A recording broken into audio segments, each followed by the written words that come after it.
My name is Sabhas Chandra and you are watching Judgment Saga. In today's video, I will share highlight of judgment of Honorable Patna High Court. Kapil Dev Thakur versus State of Bihar. Arms Act 1959. Accused proved possessed as well as carrying the 3 firearms with 1 additional magazine without holding a valid license for the same.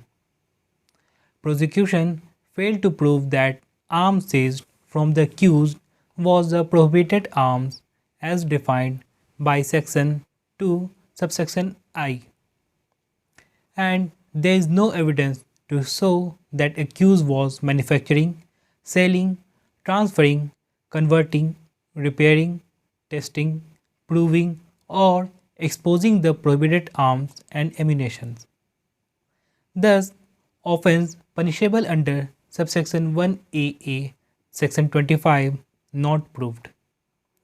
Further, mere holding or possessing a firearm is not sufficient to record conviction under section 26, and the prosecution is enjoined to indicate the material which may reflect intention of an accused to conceal the firearm in such a manner that the public servant may not know the concealment.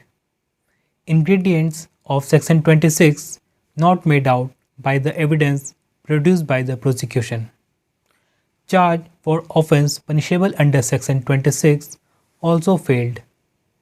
Further, impugned judgment is bereft of any reasons for convicting the accused of such serious offences.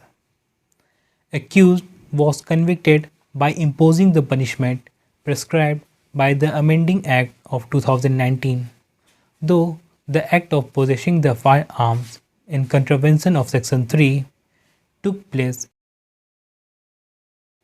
Conviction of appellant under subsection 1B, section 25 are maintained and he is sentenced to 3 years imprisonment with fine of Rs 1000.